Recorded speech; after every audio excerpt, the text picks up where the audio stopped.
Property Tribe's on location at the launch of Green Dragon House in Croydon with developer Martin Skinner. And Martin, this must be such a proud day for you. Yeah, it's great. It's been a fair while coming. I think we bought this in January 2014. Got our consent for 111 units under the permitted development rights, which we're very much hoping the government extends so we can produce lots more beautiful flats. And now we're inviting the press in to come and have a look, and hopefully everyone will really like it. It's such a fantastic location transport-wise. Yeah. It's very exciting to see Croydon being sort of gentrified and all these old office blocks coming back into use. Yeah, well, I think there's a need for about 12,000 new homes over the next few years in Croydon.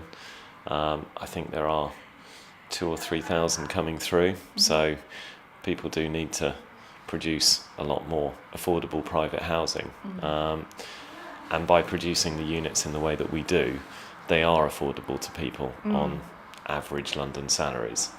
And Martin, we're in the one bed at the moment, and the way you've utilised space, I have to commend you. Efficiency is kind of our thing, or my thing. We like to make the most of the space.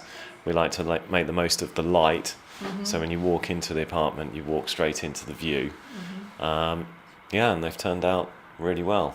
We've had a fair bit of practice now. And I really like the way you've done them to such a high spec. If we just go and pop across and look into the bathroom, everything you've done is you've really specced it up, haven't you? We have, yeah. We don't automatically get that back on the sales prices.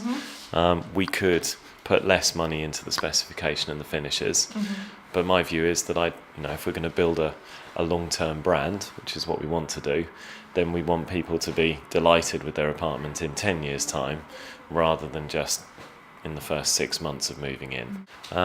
I think people will like it. I hope they do. I have to say, their title is Inspired Homes. Well, I am inspired. I think they're incredible.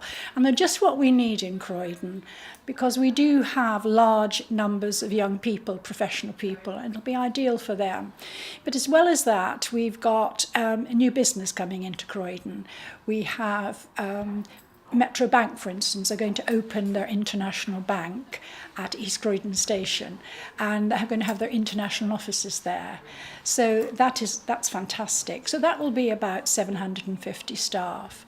And we have AIG Insurance Company, who are moving their London office to Croydon. They've already got 800 staff, so they'll be moving people. So there will be a need for such homes. I think the location is second to none with access to central London, but also there is such a massive demand for housing in Croydon that, from a landlord's perspective, there's a stream of ready tenants, isn't there? How do you think they work as an investment? I think it's the same. It's just as good. Because they're smaller, they tend to get a higher, and therefore the price is lower. They tend to get a higher yield because people rent or buy, in my experience, on the unit price rather than, for example, £1 per square foot. So because they're smaller, they get a higher rent for the money that they pay for the apartment.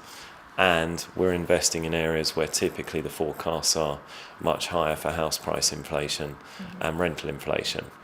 And by keeping the service charge down to a much more sensible level, the buy-to-let investors and the residents that are buying for owner occupation get a better deal from their facilities. Indeed. And this is just the start of what you're doing in Croydon with the permitted development rights. You've got lots of other projects happening. So this one must be very special to you, because this is kind of the blueprint for moving forwards, isn't it? It is, yeah. This is our first show apartment. So we've got, I think, something like 400 units that we're building in Croydon now. It's 12 minutes to London Bridge, and believe it or not, from East Croydon Station, it's just under 13 minutes to go to Gatwick. Now, we're hoping that Gatwick get the second runway. We won't know till later in the year.